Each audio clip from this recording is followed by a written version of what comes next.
High on the Greenland ice cap, a field researcher notices something disturbing. The changes that I saw unfolding were much too large. There was something else at work there. Florida, 2005. A beach mysteriously fills with dead creatures. It sounds impossible, yet the scriptures clearly prophesy that everything in the sea will die. Indonesia, 2004. A massive undersea earthquake triggers a catastrophic tsunami, and experts brace for even worse. A massive global earthquake unlike anything in human history. 2008. Researchers prepare for a deadly worldwide pandemic. I'm extremely concerned about these things. I'm on the front line. I have a family. Are these the signs foretold in the Bible?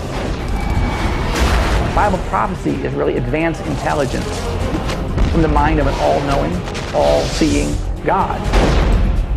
Are we approaching our own end? There will be chaos. Definitely be chaos. Is it possible that we are now experiencing the 7 signs of the apocalypse?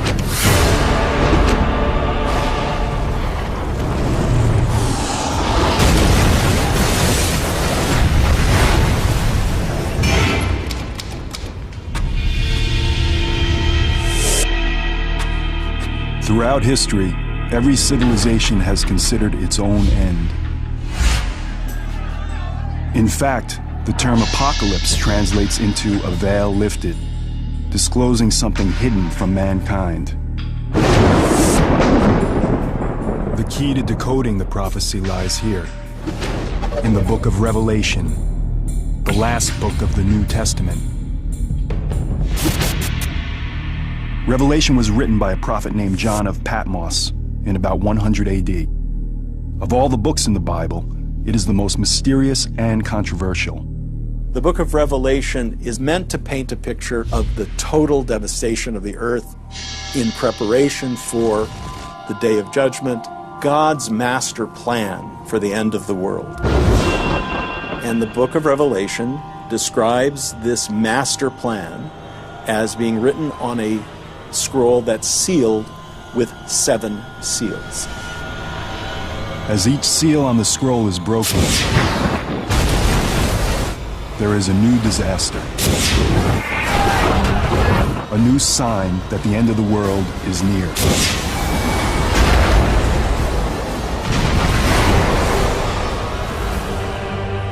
For 2,000 years, these prophecies have evoked fear. Since Christ's death and resurrection, there have been all these false messiahs who've said that the end has come. However, every person knows, whether they're an atheist or a Scientologist or a Hindu or a Christian or a Catholic or a Jew, every person knows that we are on the verge of apocalypse. Could the biblical prophecy of the 7 signs, written nearly 2,000 years ago, now be coming true? Astonishingly, modern science seems to confirm these unfolding signs. Scientists agree that the world will end. And scientists agree that many of the features of the end of the world may resemble phenomenon, catastrophes that are described in Revelation. What they disagree about is whether this is the will of God, as prophesied in Revelation, or whether it's just an accident of the natural world. To those who believe in the book of Revelation, the warning signs that mark the beginning of the prophecy are clear. The 4 horsemen of the apocalypse.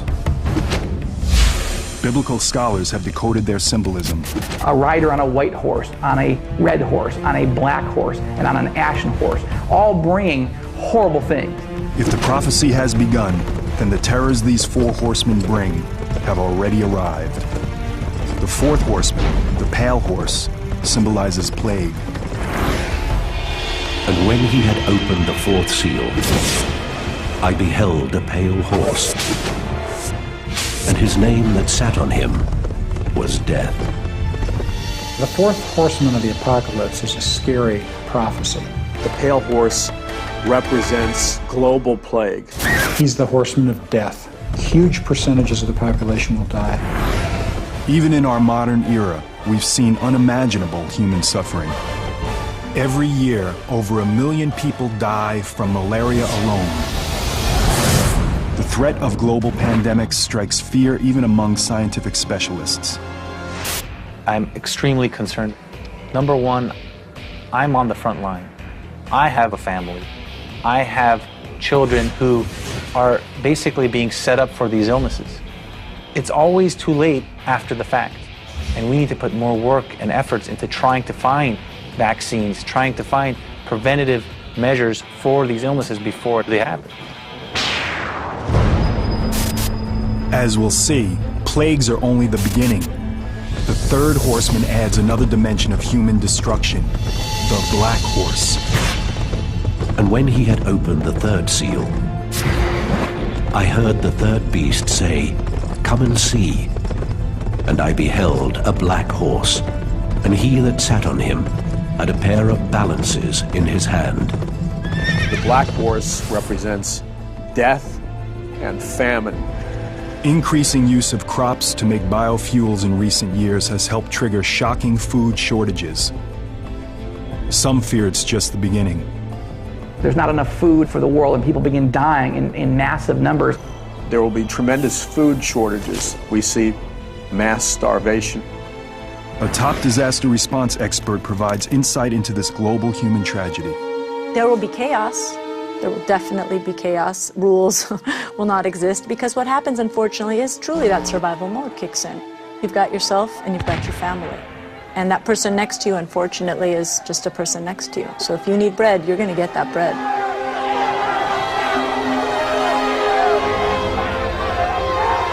The second horseman brings even greater catastrophe. And there went out a horse from him that was red. And power was given to him that they should kill one another. The red horse represents massive war and conflict on planet Earth. The evidence of this sign already surrounds us. War, genocide, terrorism. Incredible human suffering unfolding all over the globe. But where is it all leading?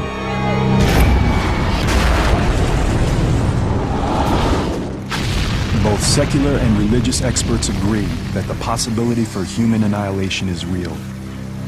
Jerry Jenkins, co-author of the Left Behind novels, explains his beliefs.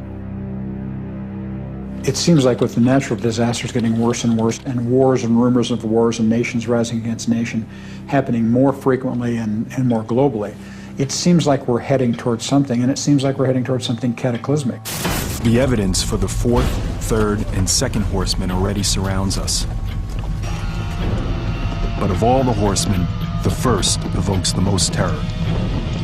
And I beheld a white horse, and he that sat on him had a bow, and he went forth conquering and to conquer.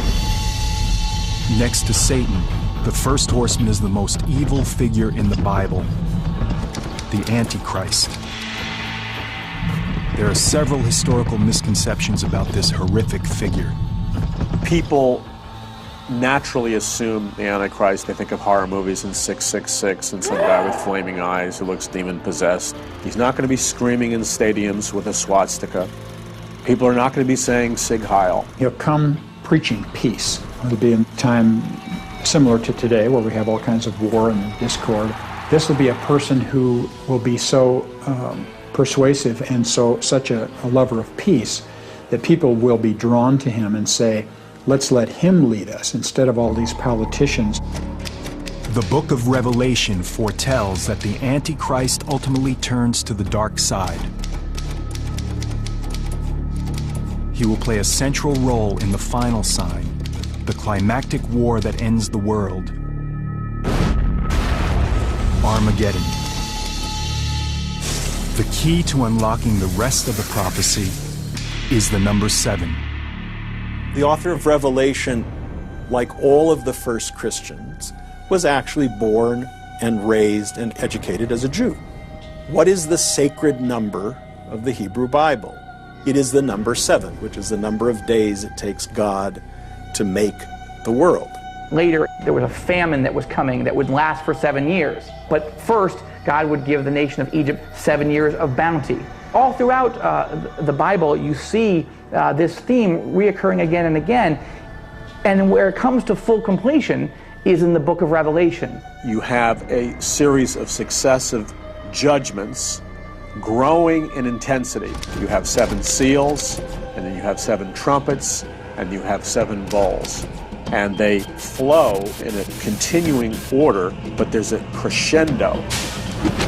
It's a crescendo that has only begun. The next sign is a global annihilation sent from heaven itself.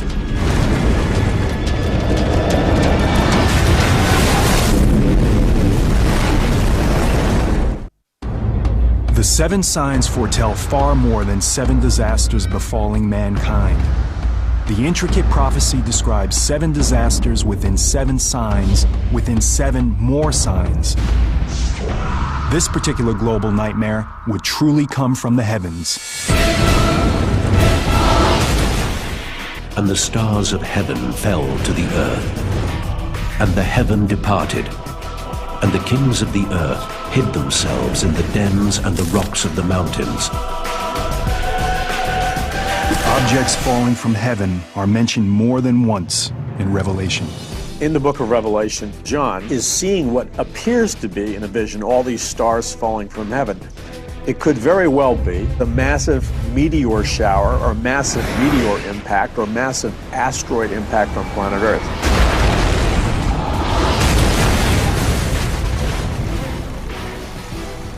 John's vision is rooted in the real history of comets and meteors striking our planet. Throughout history, phenomena in the sky, especially comets and meteors, have been deeply unsettling to human beings. During biblical times, only one power could cause the stars to fall. The most obvious explanation is that God is doing something to express his displeasure. Biblical scholars have discovered a word that's mentioned several times, one that ties directly to the prophecies.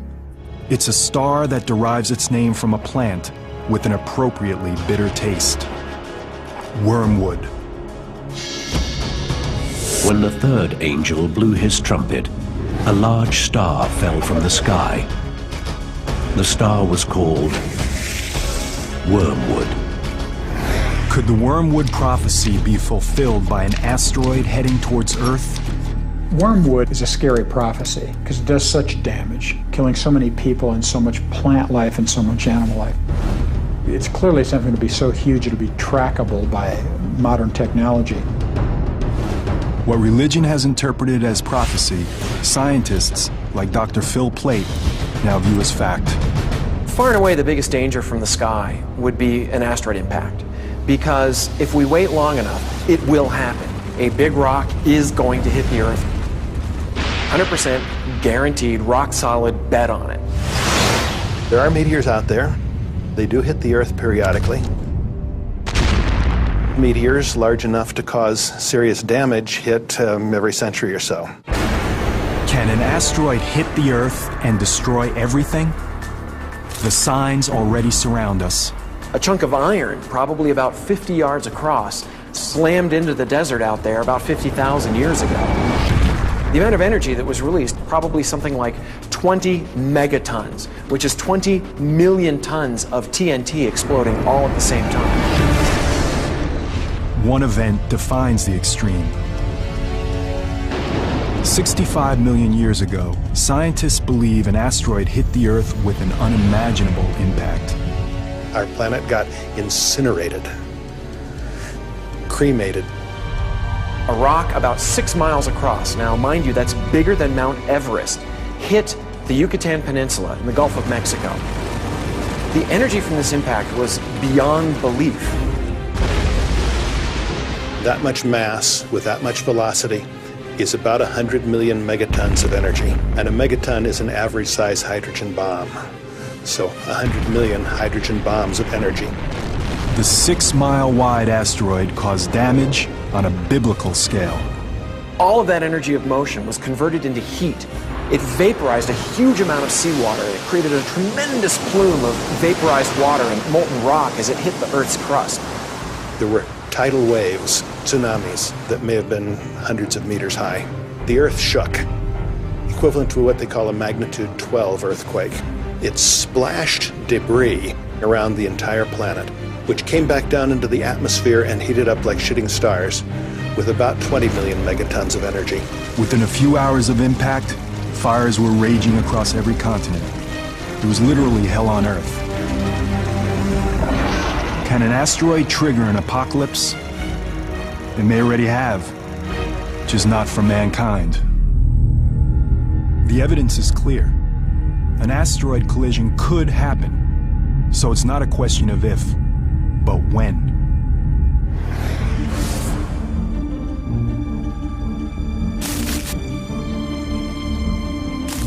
The Arecibo Observatory has been tracking objects in our solar system since 1963. It is still the largest telescope on the planet. Unlike optical telescopes, radio telescopes like Arecibo make their observations electronically, similar to how radar works. We have a 1 megawatt radar system, possibly the most powerful radar system on Earth, that we use to track asteroids and get very precise information about the trajectory of these asteroids. And therefore, we can indeed improve our knowledge of the orbit of these objects, and we can tell whether an object poses a danger or not. What they're finding is startling to religious and scientific communities alike. The objects that are dangerous to us are the ones that are big enough to do substantial damage. Those are taken to be the ones that are sort of 500 feet across and larger. Of the 500-foot size, there's 10,000 to 20,000, I'd say. And we know where maybe somewhere between 10 and 30% of those are. By a conservative estimate, 7 to 14,000 unaccounted asteroids pose a threat to Earth. One as small as 100 yards across can still destroy a city the size of Tokyo.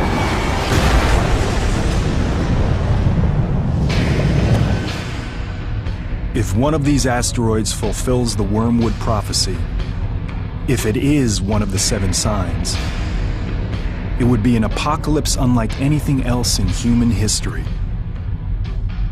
So if you have an asteroid that's a couple of hundred yards across, it's the size of an entire football stadium, and it comes in, it'll pass through the Earth's atmosphere and it gets very hot. So if you were standing, say, in New York City and it were going to impact there, you would look up and you would see this huge ball of light going across the sky. You would feel the heat from it. It would be like standing underneath an extra sun. As the wormwood asteroid gets closer, the heat will intensify. It would get hotter and hotter and hotter, and it would be like sticking your head in the oven and turning it on broil. You would actually catch on fire. The buildings would be set on fire. Within seconds, every building in Manhattan will be set ablaze. But the fire won't last long. That fire would be put out almost instantly when the rock actually hit the ground.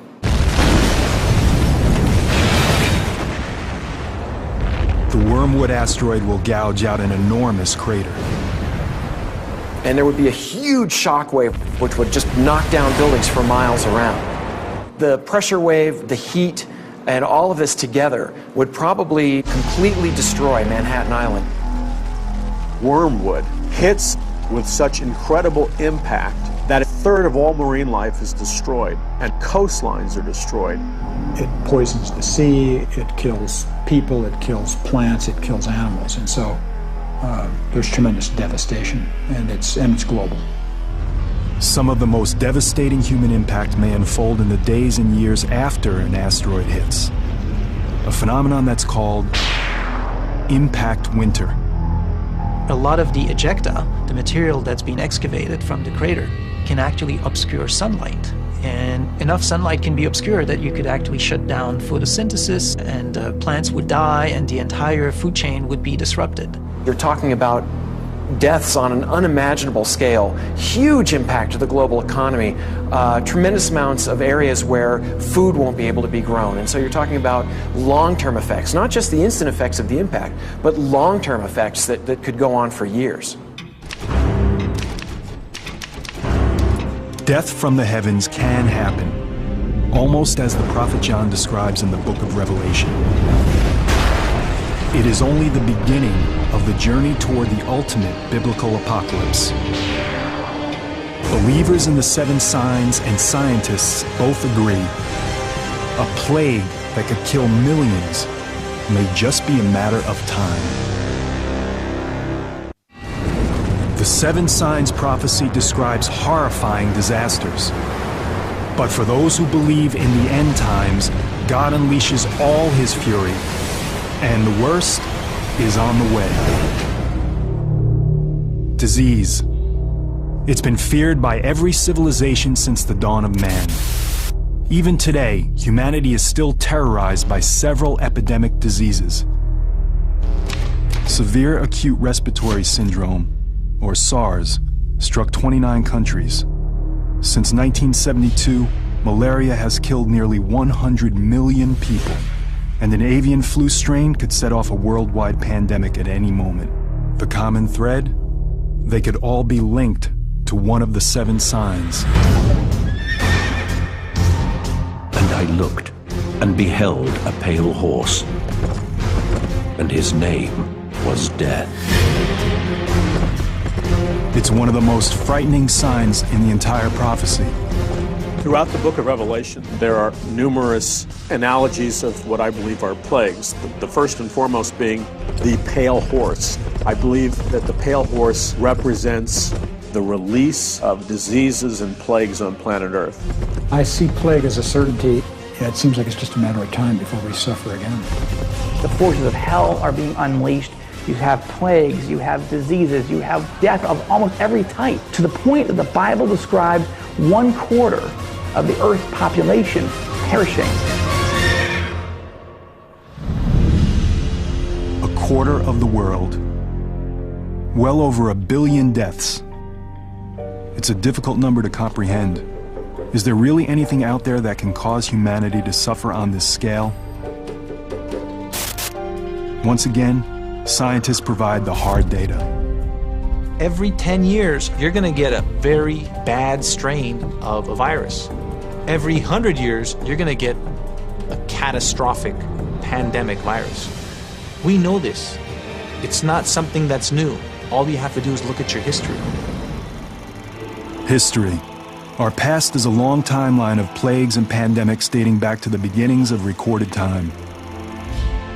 During the time John of Patmos writes the book of Revelation, around 100 AD, plagues strike in the areas of modern-day Libya, Egypt, and Syria, very near the island of Patmos itself. It's even possible that John has direct knowledge of these outbreaks.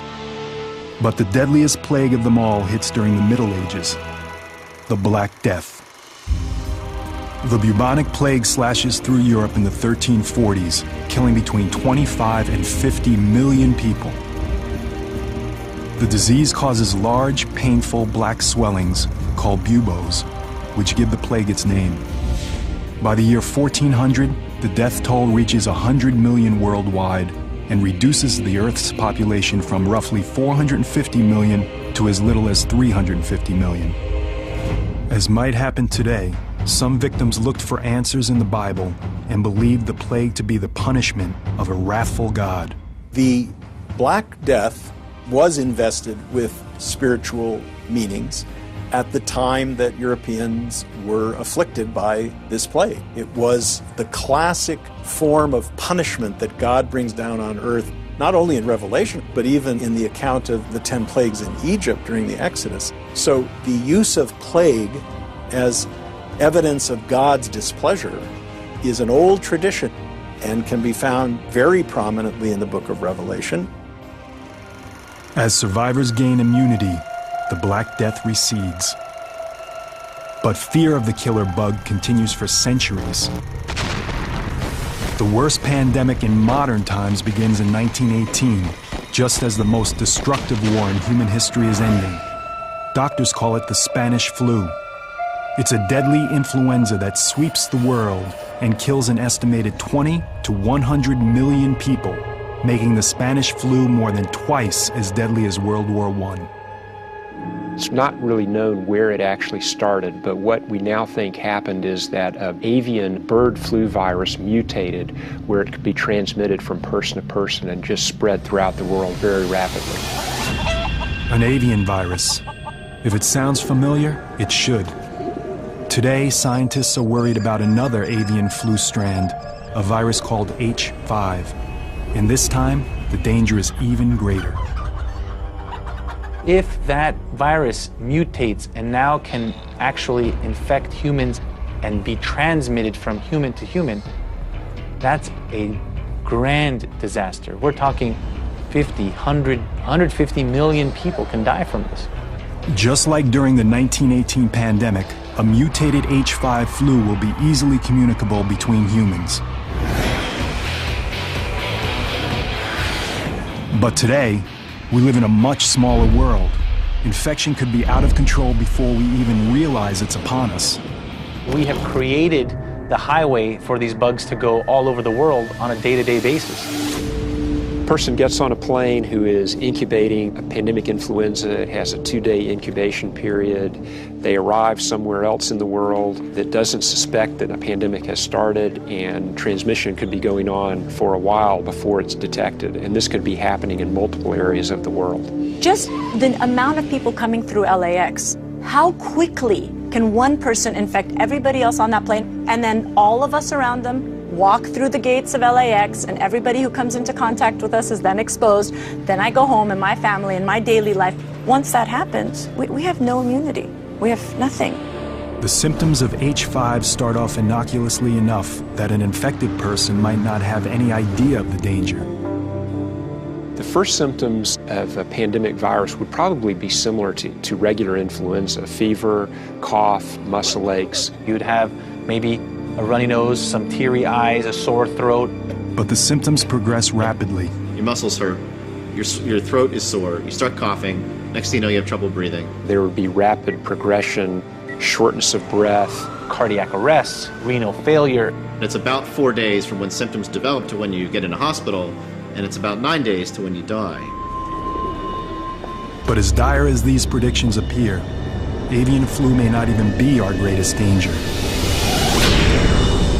The most threatening plague may have more sinister origins. The pale horse, I believe, represents death, but I believe it represents a specific kind of death, and I believe it represents the death that would come from biological warfare, either through an act of terrorism, through a security breach, through military conflict. A vial cracks, a truck crashes, it goes into the food supply. Numerous biologically designed plagues are released on planet Earth. There's no remedy for them. They spread like wildfire. Millions of people are going to die. What if we had something that couldn't be contained? It'd take 1, 2, 3 hosts to infect an entire population? Easily. As an expert on weapons of mass destruction, John Barton understands the threat today's bioengineered viruses pose. With the way bioengineering is adapting right now, I think that is our largest threat. Biological weapons systems are only limited by their delivery measure. It's pretty easy to actually do a bioterrorist attack. Most of these are invisible, they're odorless, they're tasteless, and we don't even know how to respond to bioterrorism. We usually don't have antivirals or treatment ready to go because a lot of times we don't even know what it is. It takes a while until we figure out what it is that we're actually working with, the agent. Let's say you have a terrorist cell. You have an engineered virus. It just has to get airborne. A biological released into the air on another human being in a high-density populated area like Los Angeles and New York, you're going to infect everybody. I mean, you're going to achieve your end. With the amount of travel that Americans do, with the amount of border crossing that the Europeans do, we can easily perpetuate a strain globally within weeks. For doctors, it will be like getting hit with the tsunami of the sick and dying. Around the world, hospitals will be ground zero. We don't have the resources currently, or the facilities currently, to handle what might be the influx of sick patients into hospitals, ERs, communities. Every ER is full. Every hospital bed is full. Every nurse is maxed to their limits. Every doctor, ER physician is maxed to their limits. If that's the case, how are you going to take 10 more patients, 20 more patients, 50 more patients? We're not. It's not going to happen. There's no way the system can withstand that. Even worse, the virus could quickly split into several subtypes, each resistant to different drugs. Viruses mutate a lot quicker than bacteria. It just takes that one virus to actually mutate and form that right combination that nobody would survive. If a virus is mutating so much and is bouncing from host to host to host and creating different strains within each host, it becomes almost incompatible. So no matter how big our military is, no matter how much we try to contain, no matter how much we try to shut down our airports to keep this spread from happening, it is very unlikely that we could. Apocalyptic extremes emerge. Quarantine, mass panic, and finally, the breakdown of society. If the illness or mutation is severe enough, the number of casualty will be too much to handle. We wouldn't know where to put the bodies. There would be bodies not being collected, power outages, medical services being overwhelmed. When we're talking about the right mutation, the number of dead would be so great that we would have dead people on the streets. You have mass death and no antibiotic to cure it because they were laboratory designed, genetically engineered plagues. And I think that's what the book of Revelation refers to. I don't think God is sending down sickness on planet Earth. I think it's more of a matter of He's saying, okay, you wanted to design diseases, I'll let you do that. But then you're going to have to deal with the consequences. Biblical prophecy of a worldwide plague that would kill half the population is on a whole different scale again. And if it comes from heaven or if it's allowed by God, it's going to be horrible. And both science and religion agree, it may only be a matter of time.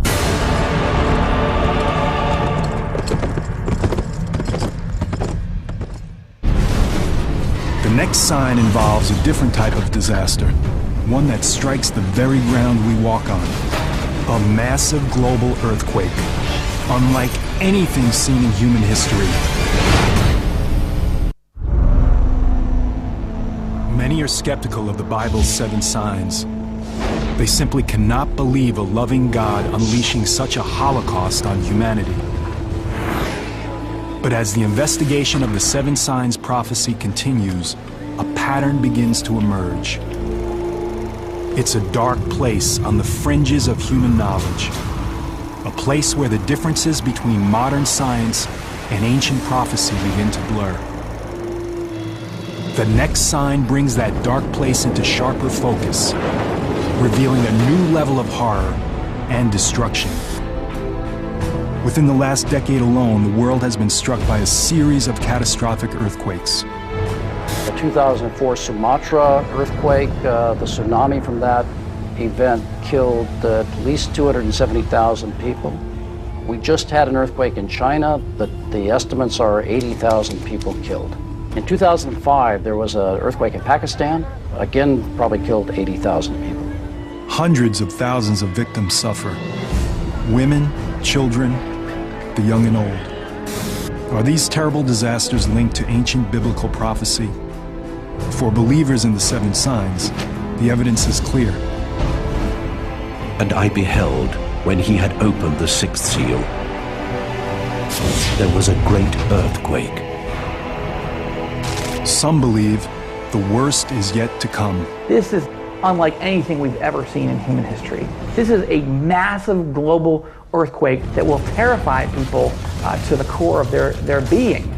Imagine killer earthquakes striking all over the world at the same time. Even scientists are terrified by the possibilities. We're planning for ourselves here in the US, but if you think about some of the other places like Bangladesh, in Dhaka, an earthquake there, oh my goodness, the numbers will be staggering. For many devout Christians, it's a glimpse into the destruction foretold by the 7 signs. One more evidence that God is trying to literally shake the human race awake to their need for Him. Earthquakes play a central role in the prophecy. one that goes beyond breaking the sixth seal. Earthquakes are a key judgment of God throughout the book of Revelation in what's called the seventh bowl. It talks about an earthquake occurring that is so great that the world has never seen it before. Mountains are leveled all across planet Earth. Islands dissipate and disappear. Entire cities are leveled.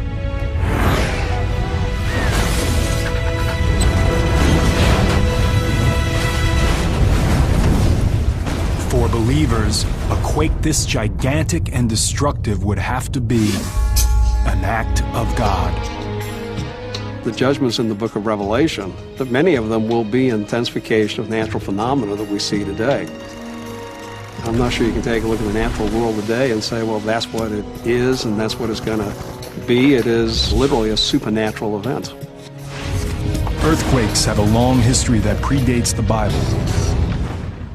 One of the leading scientists on the subject is Thomas Jordan, director of the Southern California Earthquake Center. Earthquakes are among the largest killers of human beings in terms of natural disasters. We know of at least 21 earthquakes that have killed more than 50,000 people in recorded history. Earthquakes strike along fault lines, places where the gigantic plates that make up the Earth's crust collide. With each plate weighing trillions of tons, the amount of energy unleashed by a major quake is enormous. In fact, the island of Patmos, where the book of Revelation was written, lies in an area that's noted for its violent seismic activity. It's even probable that John of Patmos himself experienced the terror of earthquakes firsthand. The same is true for his earliest readers, the Christians living in the eastern part of the Roman Empire. To them, the symbolism of earthquakes was clear. They were the judgment of a wrathful God. We know when you get to the very end of the bowl judgments with the great earthquake, that there's great fear and an understanding that they're facing the wrath of God. God is unhappy. Today, experts are trying to gain a more scientific insight into these calamities. In California, geologists drilled deep to place sensitive instruments directly into one of the world's most dangerous earthquake faults, the San Andreas. At this point, the earthquake science community is faced with a situation which we don't really have the ability to predict earthquakes.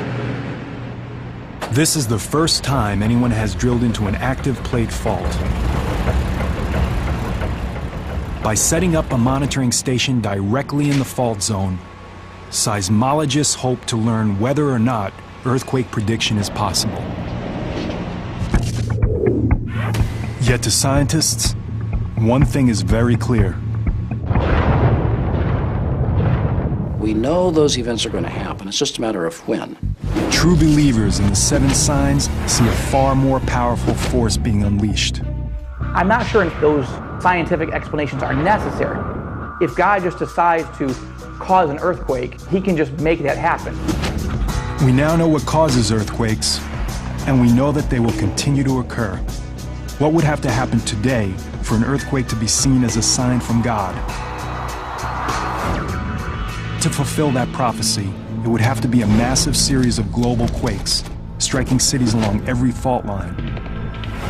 San Francisco, Tokyo, Shanghai, Athens, Istanbul. The list would include cities in the U.S., especially those near the San Andreas Fault. It runs from the southern end of the state all the way through the urbanized regions of Los Angeles and up through San Francisco into Northern California. Alina Dorian has spent much of her career planning for that dark day. The worst time for an earthquake to hit would be when you have the most population out in places where it's the highest risk, which means in high-rise buildings, roadways, having the kids in school so they're all separated from their families. It would be a tremendously violent event. The ground could move by 10, 20 feet. It would be shaking strong enough that people would be literally thrown to the ground. They couldn't stand. And if you were next to tall buildings, windows falling out of tall buildings would be a tremendous hazard. Anything that falls from a significant height is basically just like a stray bullet. Now add to that glass, which is in those large structures tempered and made to withstand significant wind. It's basically falling blades. So the amount of trauma that those things would cause would be enormous. Many of the older brick buildings would collapse. The older concrete frame buildings would collapse outright. You'd see some floor slabs that were just pancakes with people stuck in between them. You're going to get amputations, pneumothorax, which are collapsed lungs, crushed hearts. If you're bleeding out and you can't get to the hospital, you will die. Even people in LA's modern steel frame skyscrapers, the kind that are designed to withstand large quakes, aren't totally safe. At the very least, the building would begin to sway. For such a large earthquake, we'd anticipate that we'd see collapses of some of those buildings as well. In a few minutes, the shaking will be over. But for those who survive the initial blow, the horror is just beginning. Fires caused by broken gas lines and fallen high voltage wires will spread throughout the city. If you start enough fires simultaneously, you'll overwhelm the resources to put it out, and instead of slowly putting the fire out, the fire will start to grow. And of course, if fires get large enough, and they just keep growing, that's what we call a conflagration. With water mains and roadways severed, a post-quake firestorm in LA could last for days, even weeks. Thousands of people trapped in collapsed buildings or too badly injured to move will be incinerated. Eventually, even a fire this size will burn itself out, but the community will continue to suffer. It's not just the deaths. Deaths are huge. But then you have 6 months, a year, 2 years of recovery time for everyone else. And not just people that are sick, but people that are displaced, people that don't have homes, they don't have jobs anymore, they don't have possessions, they don't, their families have been ripped apart. Imagine afterwards trying to get your life back together again as an individual, as a system, as a business. I mean, it has huge ramifications. And this is just one city, in one country, in the entire world. Imagine the consequences of a simultaneous global quake in poorer areas around the globe. Those buildings can't survive. Those people have nowhere to go, and they are packed. There's so many people in a little square meter. So it's something that you have to think about. Catastrophe on a biblical scale. Earthquakes are a warning. They have taken place throughout human history, and they are an indication that God is still in control of Earth. The next sign centers on a disaster that's less familiar, but could be even more catastrophic. Death from above, caused by one of the most powerful forces in the universe.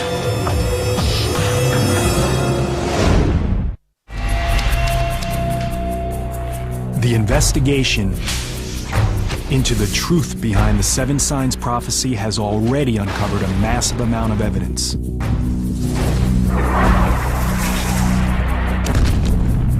To devout believers in the prophecy, the meaning of that evidence is clear. God just sends sign after sign, event after event, trying to wake people up. To these evangelical Christians, it reveals God's master plan for the destruction of the world and the second coming of Jesus Christ. The book of Revelation is meant to paint a picture of the total devastation of the earth in preparation for the day of judgment. Incredibly, modern science confirms many of the doomsday scenarios foretold in these mysterious prophecies. Scientists agree that many of the features of the end of the world may resemble phenomenon, catastrophes that are described in Revelation. We also now know that the prophecy builds into a crescendo of disasters. A series of 7 within 7 within 7 more signs. All of this is terrifying enough, and yet there are still more signs to investigate. Indeed, the next sign threatens something so important that without it, life on Earth would cease to exist.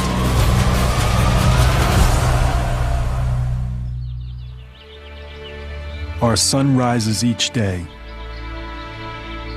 bringing light, warmth, and life. Our world relies on the sun's rays for its very existence.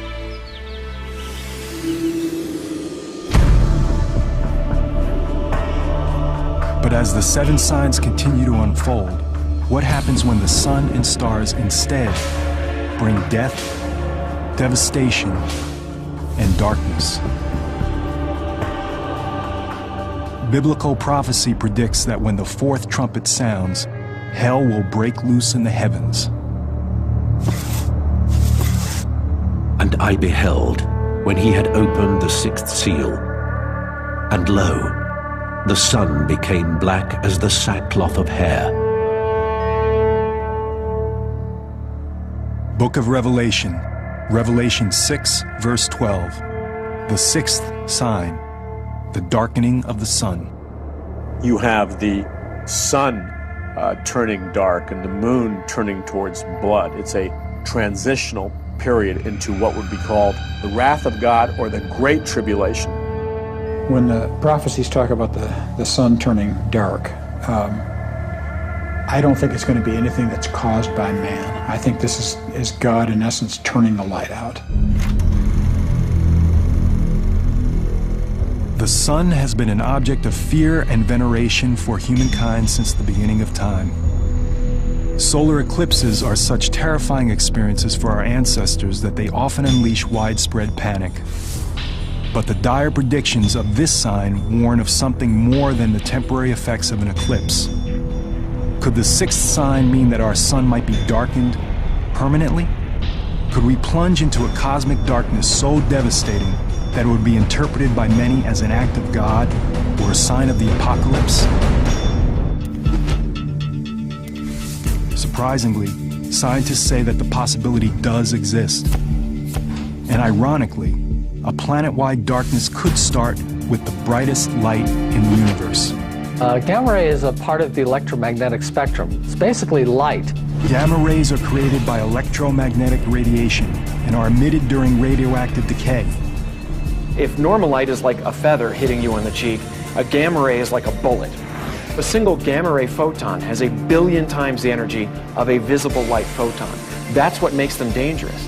If they impact a cell, they can disrupt the cell. If they impact DNA, they can actually shatter or alter the DNA molecule. While gamma rays were discovered over a century ago, we are only now just starting to learn how deadly they can be. As Dr. Neil Garrels explains, the big breakthrough in gamma ray research comes during the Cold War. Nuclear weapons produce flashes of gamma rays. And in 1962, President Kennedy signed the Nuclear Test Ban Treaty with the Soviets. And this treaty outlawed testing of nuclear weapons above the Earth's atmosphere. The United States built a series of satellites to monitor this treaty. So these satellites had gamma ray detectors on them. And lo and behold, they actually discovered flashes of gamma rays. But the gamma rays are not coming from Russia. Multiple satellites would see the flash at the same time, and it wasn't coming from the Earth. It was coming from deep space. When scientists finally locate the source of these rays, they discover one of the largest explosions in the universe, the gamma ray burst.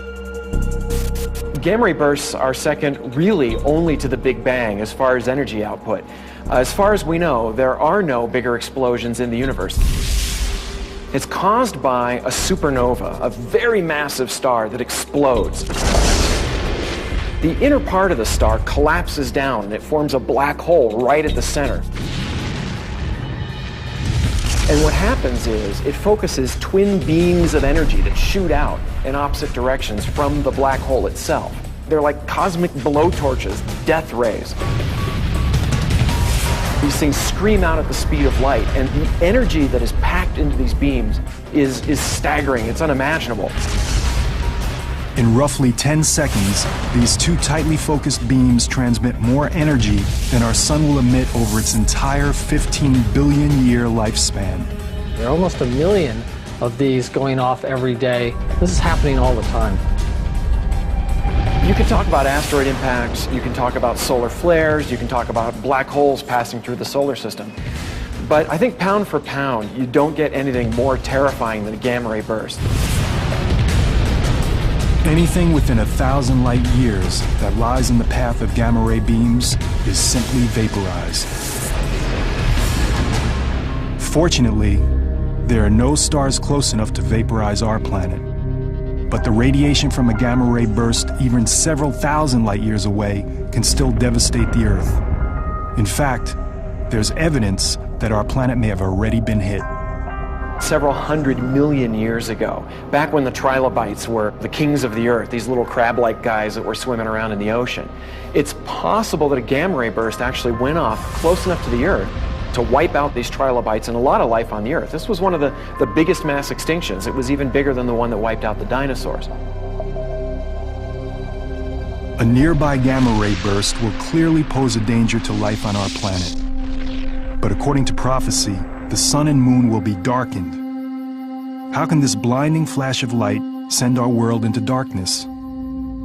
The answer lies 8,000 light years away. The star is called WR104. It's a funny name, but that's what we call it.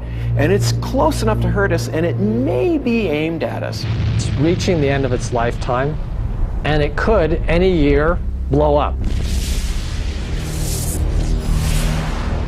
So what will happen if this distant star explodes? You would have literally no warning, because gamma rays themselves are light. And so they're traveling at the speed of light, and since nothing can travel faster, as soon as they hit the Earth, that's it, that's our warning. So basically we would see it and that would be it. Even though it's 8,000 light years away, WR104 could trigger a devastating change in our skies. Strangely enough, it's this massive blast of light that could plunge us into the darkness foretold by the 7 signs.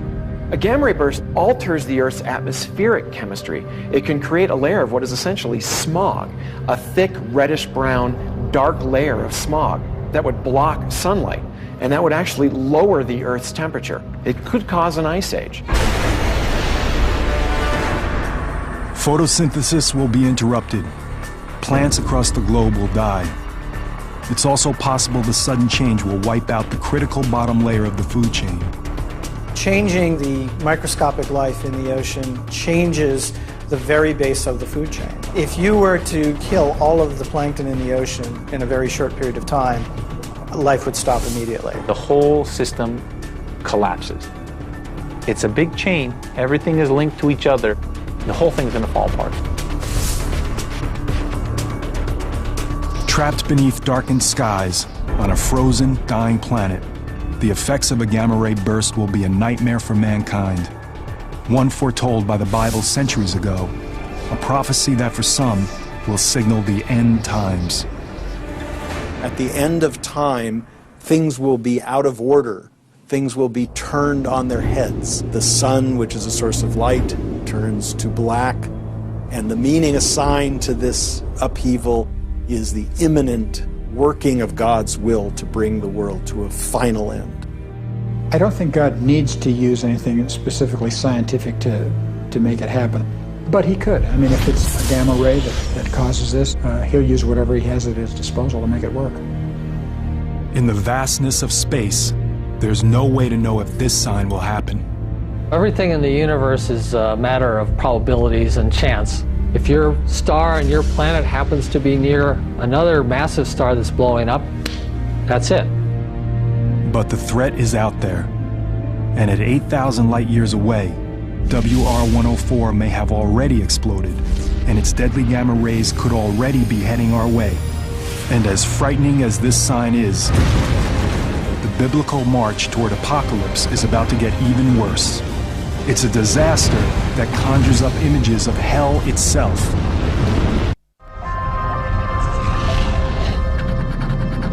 Scientists at Yellowstone take measurements. Something strange is happening. Could it be the site of a future biblical disaster? Could it be part of the 7 signs? And the second angel sounded, and as it were, a great mountain was cast into the sea. In the second trumpet judgment, it talks about a great mountain falling into the ocean. That could be an asteroid, but it uses the term mountain, and then it uses the term fire. A mountain bursting out of the ocean, erupting with fire. It's one of the most dangerous and destructive forces on Earth. Could one of the 7 signs be a volcano? A look back at ancient history provides a clue. The images of fire and brimstone that define hell were inspired by the flaming magma and sulfuric gas emitted by volcanoes. Like many violent natural events, volcanic eruptions are seen by our Christian ancestors as the result of God's wrath. Mount Vesuvius erupts in 79 AD. During the same period, John of Patmos writes the book of Revelation. The eruption buries the Roman city of Pompeii. Hot volcanic ash entombs thousands of victims for all time, frozen in their final agony. Many early Christians view this as God's punishment of the pagan Roman Empire, exacted for persecuting their Christian brethren.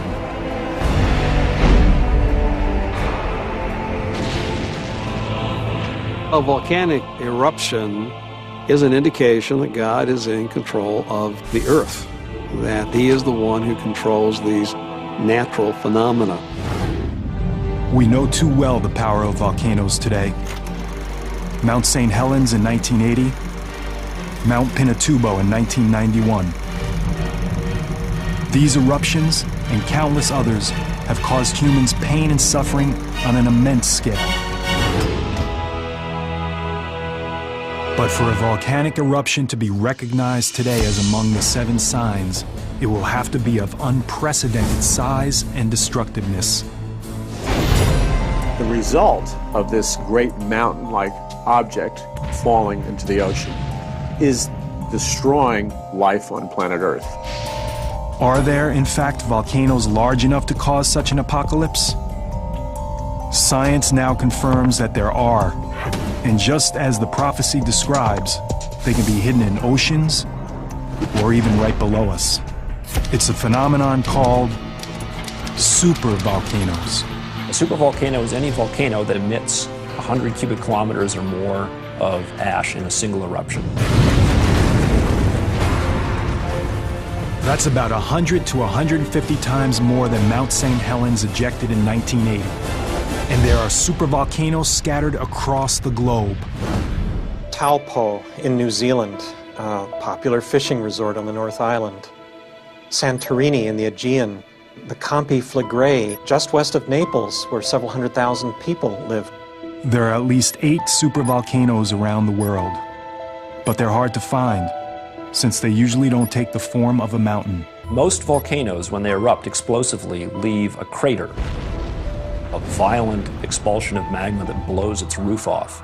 When a very large eruption occurs, it leaves something called a caldera, which is a much more structured, bowl-shaped depression that has relatively steep walls. It's typically tens of kilometers across, and it forms by a settling of the roof rocks down into what used to be the magma chamber. There are several supervolcano calderas within the United States. One of the most beautiful sights may also pose the greatest threat of devastation. Yellowstone is a large volcanic crater measuring 35 by 45 miles. It's just shocking to imagine a single eruption that would evacuate so much magma and create a valley where there was nothing. But that's exactly what happened at Yellowstone, more than once. Yellowstone has had 3 very big eruptions that were hundreds of cubic kilometers or more. The most recent of them happened 640,000 years ago. We know that Yellowstone has erupted in the past. We know it could erupt again in the future. The question is when.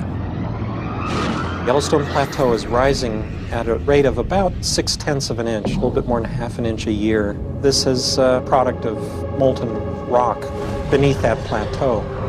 We just don't have enough data to say what the probability is of this culminating in a big eruption. The data scientists do have indicates that an eruption of the Yellowstone supervolcano isn't likely, at least not for a few thousand years. But scientific data doesn't sway true believers in the 7 signs prophecy.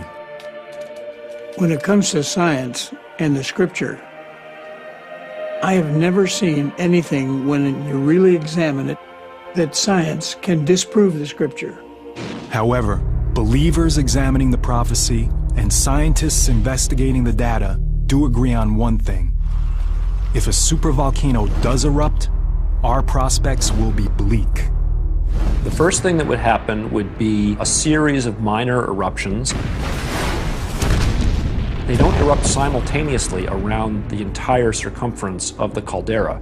Instead, they punch a single hole through the edge of the caldera, and then they unzip the caldera rim by migrating that eruption center around its circumference. Once this happens, the entire floor of the Yellowstone caldera will collapse. That will blast a gigantic column of scalding volcanic gas and ash up to 20 kilometers high into the atmosphere. That cloud collapses in places and produces a ground-hugging mass of hot ash that runs perhaps several hundred miles down river valleys.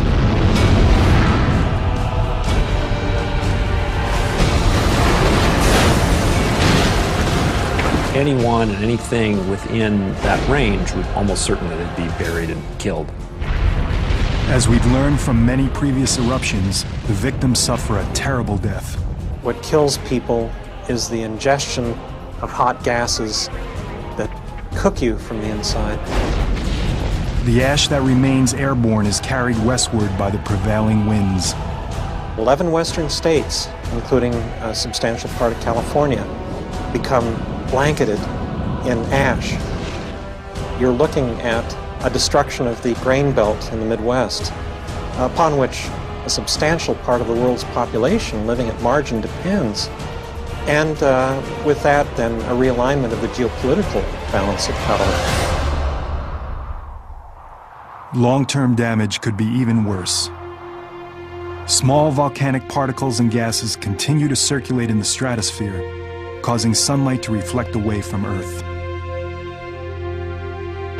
Volcanic winter sets in, very much like the impact winter caused by a large asteroid impact. Global temperatures drop as far as 5 degrees centigrade.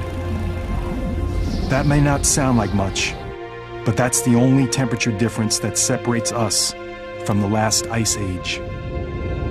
Once these horrific events begin to unfold, certainly students of the Bible will recognize them immediately as events that were foretold thousands of years ago that are now coming to pass. In contrast to the unshakable beliefs of devout Christians, scientists are not as sure of the future. Supervolcanic eruptions could take place at several dozen localities around the world. The best that we can do is, if we notice evidence that a major eruption is impending, to clear out the surrounding area and prepare for the possible consequences. Not very reassuring. One more mystery explored, but still more questions to answer. The next sign is even more mysterious than volcanoes, but every bit as powerful. It's a phenomenon that turns the very waters we depend on as red as human blood. Most scientists believe life began in the ocean. But could life also end because of the sea? To believers in the 7 signs, the answer is yes. 2005, the coast of Florida is struck by a huge die-off of sea life. Crews armed with pitchforks and gas masks clean up tens of thousands of dead sea creatures washed ashore from the Gulf of Mexico. In 2007, a similar event infects the coast of Southern California, leaving the beaches littered with dead sea lions, fish, birds, and whales. It is an image that comes straight from the book of Revelation. The death of living things in the sea. At first it sounds impossible because the sea is so vast, and yet the scriptures clearly prophesy that everything in the sea will die at some point during the judgments that come from heaven. So there's no question it can happen and will happen. These massive waves of seaborne death are directly connected to the next sign of the prophecy. And the second angel poured out his vial upon the sea, and it became as the blood of a dead man. And every living soul died in the sea. In the second ball in the book of Revelation, we see all the rivers in planet Earth turning into blood. In the third ball, we see all the oceans turning into blood.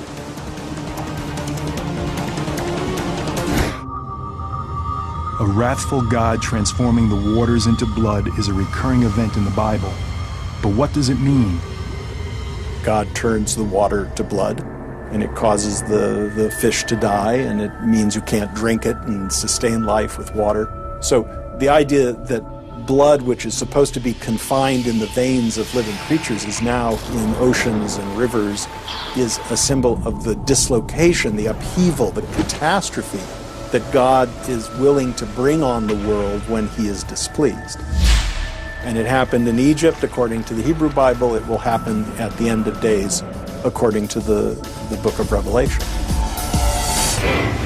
Throughout biblical times, blood has a very powerful symbolic meaning. Blood has always been, from the beginning of the Judeo-Christian tradition, has been a symbol of great sanctity. It becomes just as important in the book of Revelation. Even the ancients, who had no knowledge of human anatomy, understood that what flows through our bodies and keeps us alive is blood. So that symbol of blood is a symbol of life, and in a more exalted sense, eternal life. Blood can also be a powerful symbol of death. For centuries, water turning into blood is seen symbolically, but now science offers a different perspective. Can there be scientific truth to water turning blood red?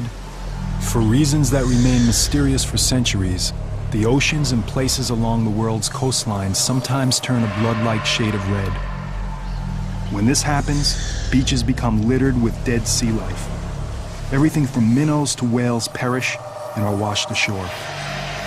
Today, we call these phenomena red tides. Red tides are explained by a leading marine ecologist at the University of Southern California, Dave Hutchins. Red tide is a common name for a group of single-celled algae that live in coastal water and produce toxins. They produce large blooms that can be really damaging. Some of the organisms that make these blooms actually have a reddish coloration, and when there's enough of them, they can make the water turn literally red, like blood. In fact, the book of Revelation is written on a small island in the Aegean Sea. It's highly probable that red tides are well known to the local fishermen and to the wider population that reads the prophecies.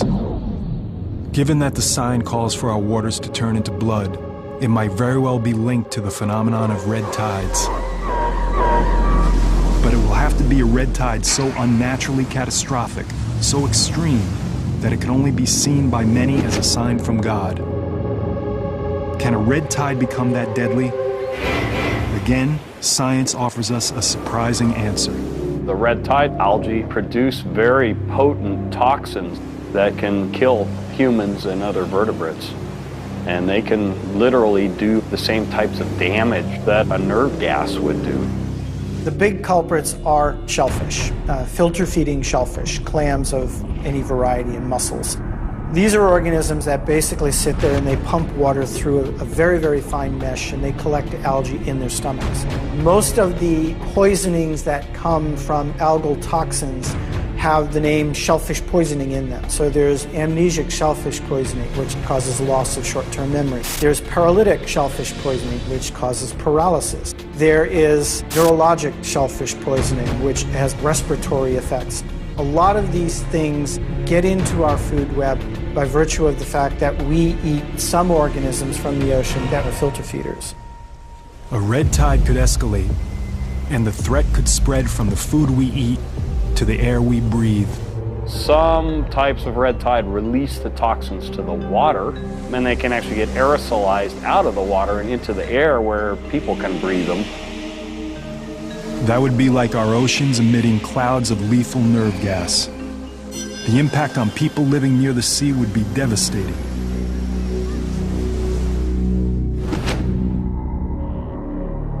If a gigantic red tide strikes all the oceans at once, a vast majority of sea life on Earth will die, as will the people that eat and breathe the toxins the red tides produce. The millions of other people around the world who depend on the seas for food will starve. The human suffering and death will be mind-boggling. There's no doubt that many would see this as a fulfillment of the 7 signs. Both pollution and global warming are, in fact, upsetting the ecological balance that normally checks red algae growth, fueling a rise in the number and severity of red tides worldwide. If this deadly toxin continues to thrive, it could overwhelm the planet. If toxic algae win and continue to win and always win, we have a very dire situation. Those attuned to the prophecy of the 7 signs agree, but for different reasons. I think what God is specifically saying, he's saying to the rebellious planet Earth, to the Antichrist and his forces, you've martyred my people, you've spilled their blood, you've killed millions of people that believe in God by taking their blood. Now, as a judgment and a final warning to you, I'm going to turn all the rivers on planet Earth and all the oceans into blood.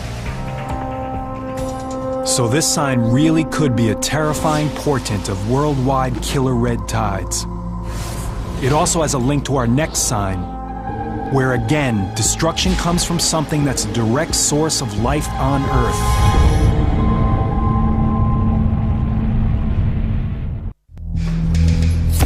Monstrous earthquakes, devastating plague, dying oceans colored red. All are foretold in Revelation, and all have been witnessed on Earth. These calamities have yet to bring about the end of the world, but are they signposts, warnings that far worse is to come? Evidence seems to be mounting that another sign is unfolding. 1997, the Canadian Arctic, 100 miles from the nearest city. A field researcher begins to notice something alarming. The changes that I saw unfolding in the Arctic were much too large, much too persistent to be explained away as just natural variations in climate. There was something else at work there. This is real, and it's now. Giant ice sheets the size of Rhode Island cleave off Antarctica. Hurricanes rage with unimaginable intensity in the Atlantic. Cyclones bring death to hundreds of thousands in Asia. Droughts decimate gigantic regions of the world, and species are driven to extinction at rates never seen before. Could all these calamities be connected to one sign? Revelation tells us the 7 seals bring forth 7 trumpets, and the blaring of the 7th trumpet summons 7 bowls. And with the 4th bowl, an angel poured his vial upon the sun, and men were scorched with great heat.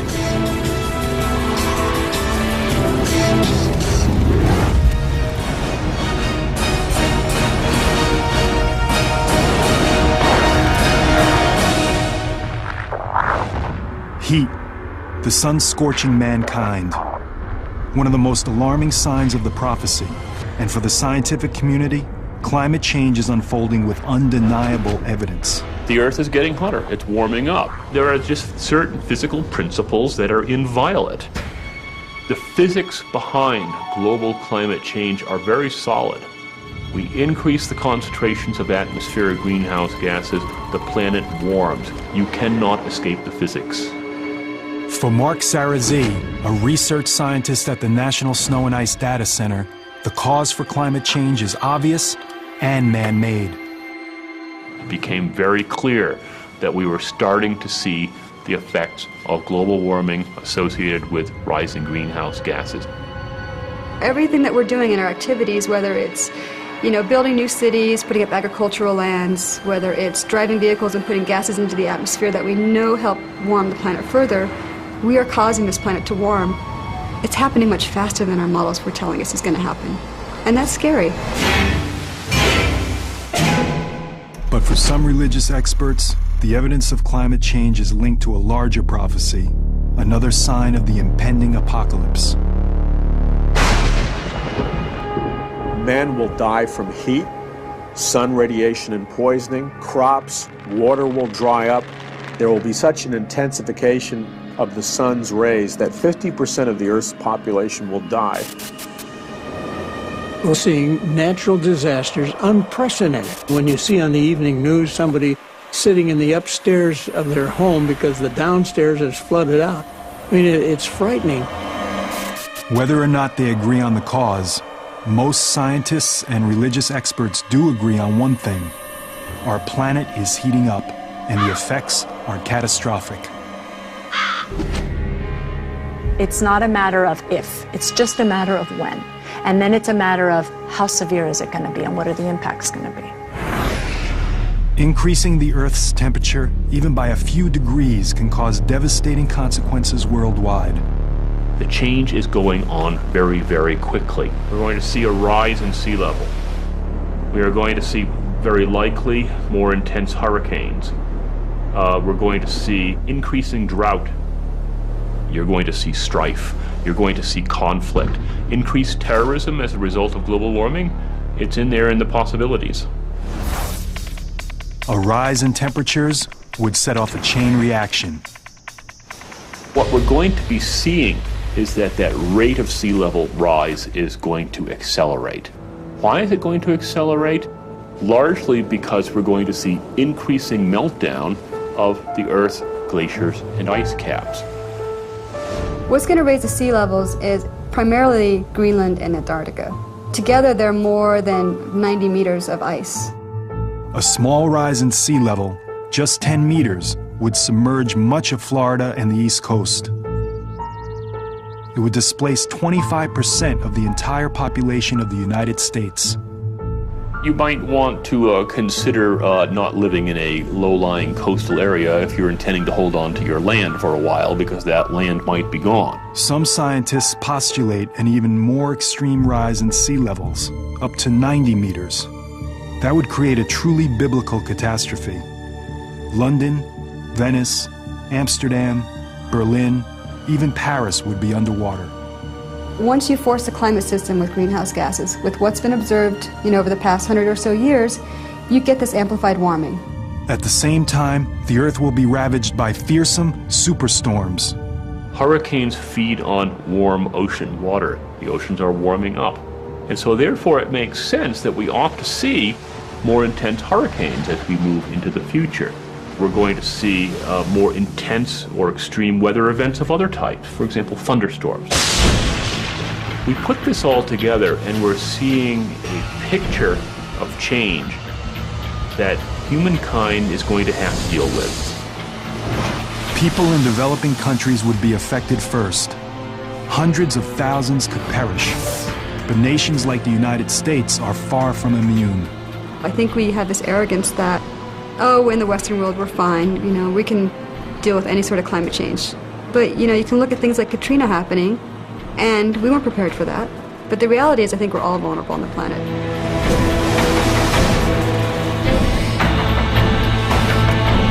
Whether or not we're ready for global warming is a matter of conjecture.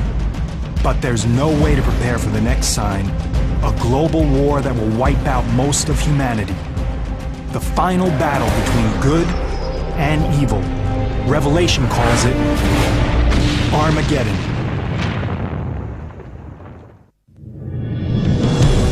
The final mystery of the seven signs is extremely complex. The book of Revelation is full of dreamlike symbolic imagery and hidden clues. Bible prophecy is really advanced intelligence from the mind of an all-knowing, all-seeing God. Just like intelligence at the CIA, where you have a little piece of information from one source and a little piece from another, and you have to put it together and connect the dots. Bible prophecy is this way also. Another factor adding to the complexity of the seven signs is that there are more than 7 disasters contained within the seven signs. We've got 3 sets of 7 judgments. 7 seems to be the perfect number. It's referred to the number that relates to God, as opposed to the Antichrist, whose number is 666. There is more than one interpretation of the prophecy, which is why others have abused it to mislead followers to their own deaths. Even some religious scholars are unsure about the exact interpretation of the seven signs. Whether these things are literal or somewhat symbolic, I think we'll just have to wait and see. We've had plagues, we've had famines previously in human history, so whether these are the exact things that God is bringing about in this age to prepare for this generation, having these judgments, that is just something that we can't speculate on. But one thing that is clear is the climactic judgment in the book of Revelation. The final sign, Armageddon. And I saw the beast, and the kings of the earth, and their armies gathered together to make war against him, and against his army. According to Revelation, the first horseman of the Apocalypse reappears, the Antichrist. He has come to confront Jesus himself. It is the final battle between God and Satan. Good versus evil. This war is just horrific in its magnitude. All the nations of the earth will converge at that moment. Armageddon refers to a specific location. In the nation of Israel, there is a mountain called Har Megiddo, which means the mountain of Megiddo. And there have been 21 battles for control of that spot. Nations and empires have fought time and time again. The prophecy of Armageddon has left its mark on history. Some of those battles are fought by crusaders from the 11th through the 13th century. Many of these Christian warriors believe they are, in fact, fulfilling the violent prophecy of the seven signs. The Crusades were literally seen as a working out of the prophecies of Revelation, because they were armies under the cross of Christ, moving into the Holy Land, the site of the Battle of Armageddon, and doing battle with infidel armies who they saw as diabolical. To this day, the Armageddon prophecy continues to exert a powerful hold on people's imaginations. Some of the more knowledgeable believers in the prophecy think we could be on the verge of Armageddon today. We live in a brutal, chaotic world, so much so that with weapons of mass destruction available and rogue individuals and nations and terrorists and so on, people are afraid that maybe this could be the end. To believers, the looming threat of nuclear war has always been tied to the concept of Armageddon. Looking at the nuclear arms buildup, the missing Russian suitcase nukes out of the former Soviet Union, the cataclysmic plagues of biological warfare being stored and manufactured in laboratories, I don't think there's ever been a time in the history of mankind where we have had the technology to literally decimate our world in a matter of weeks or months. As other weapons of mass destruction have emerged, even secular experts evoked images that echo the prophecy. There could be nuclear exchange. At which point, to protect our own interests, do we get involved with that or not? And if so, at what capacity? Do we launch strike packages to neutralize nuclear threat? Or do we just say, let's just have at it? If the final prophecy culminates in nuclear Armageddon, the end will be similar to those caused by a large asteroid impact or a huge supervolcano eruption. The devastation of war will be followed by a nuclear winter, a shroud-like cloud of radioactive debris that will envelop the globe in darkness. We would now lower our global climate temperature by at least 10 degrees. As it got perpetually worse, we're screwed. And then the prevailing precipitation that would fall in the form of snow would be completely radioactive. In this frozen hell, we would meet our final apocalypse. But apocalypse doesn't mean our demise. It means something to be revealed. The journey through the 7 signs only appears to be an unending litany of death and destruction. Starting with the 4 horsemen of the apocalypse, progressing to a mounting crescendo of horrific disasters, culminating with a final battle that could destroy everything on the planet. But to believers in the prophecy, the 7 signs are not a countdown to the end of time. The signs signal a new beginning, a startling and symbolic wake-up call. The purpose is to grab a rebellious mankind's attention in an effort to bring mankind back to himself. And this is where the mystery of the 7 signs is finally revealed. For amidst the devastation of the last sign, there is an unexpected end to Armageddon. And I saw an angel come down from the heaven, and he laid hold on Satan, and bound him, and cast him into the bottomless pit. Armageddon ends. Satan is defeated. Good triumphs over evil. And a period of peace and happiness begins on earth that will last 1,000 years. The bottom line is this: God's not some angry tyrant slinging down lightning bolts. God is love, and apocalypse is the unveiling of everlasting love. That's what it's all about. It's not about torture, and it's not about disease. It's about the love of God and bringing in a brand new world. Yes, the prophecy is meant to terrify a rebellious mankind. But it ends on a note of hope. That deep human need for hope is one of the main reasons why the 7 signs are still relevant today. The book of Revelation has never been read with more earnest, true belief than it is today. There's a certain irony there because we live in an age of science, of very advanced knowledge about the here and now, and yet even with all that advanced knowledge, there are people who say all that really matters is your religious beliefs, and those will be the final test of whether you live forever in paradise or burn forever in the lake of fire. Are the 7 signs unfolding now? Despite all the evidence, it's still impossible to tell for sure. But there's one thing that can be said. The prophecy is every bit as powerful now as it was the very day it was written.